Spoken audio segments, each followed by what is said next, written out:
আসসালামু আলাইকুম। গ্রামীণ একটা পরিবেশে অনেক দিনের একটা ইচ্ছা ছিল আমার সরাসরি মৌচাক থেকে মধু সংগ্রহ করার। তোমার যে কথা আছে কথা আছে কথা কইলাম ওরা আর ফুয়া কামড়াতো না। মৌমাছিকে মৌমাছি কামড়াতো না। শরীরে বসবে হ্যাঁ মৌমাছি হ্যাঁ কিন্তু ফুলে তাকে কামড়াতো না। কামড়াবে না। না আর আইনারে না খাইতে তখন আইনারা বুগলো আইলো কামড়াতো না। কেন? কামড়াতো না।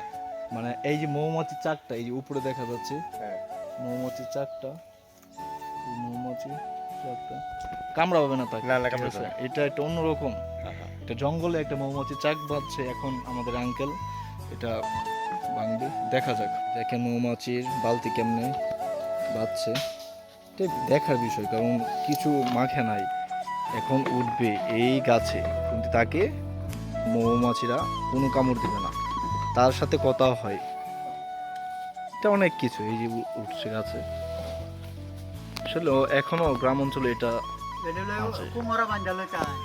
এই যে দেখেন এই গাছটা দিয়ে উঠবে আস্তে আস্তে বেয়ে বেয়ে বেয়ে বেয়ে বেয়ে বেয়ে বেয়ে এই যে মধুর চাকটা এখানে, হ্যাঁ এখানে মধুর চাকটা।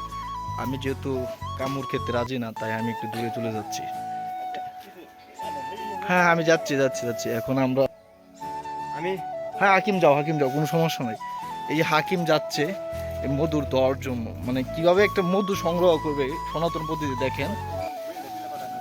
হ্যাঁ আমারও একটু ভয় লাগতেছে, জঙ্গলে আমাদের বাড়ির বাগানে জঙ্গলে এই প্রথম মধু আহরণ আমার সামনে, ঠিক আছে? আমি চাচ্ছিলাম কি এই যে আমার ভয় লাগতেছে, কারণ এখানে ব্যাটাগাড়ি চলবে না, কারণ আমি নিজেই কামড় খেতে পারি, ঠিক আছে? আমার এখনই ভয় পাচ্ছি। হ্যাঁ হাকিম, আমার তো অনেক ভয় পাচ্ছে রে।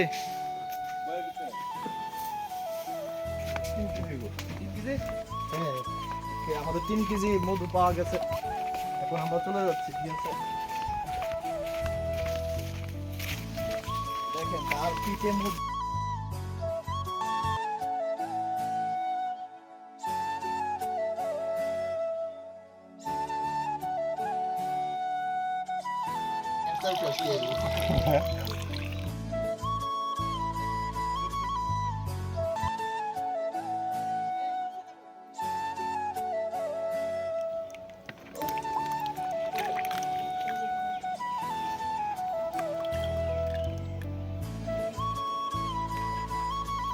দেখ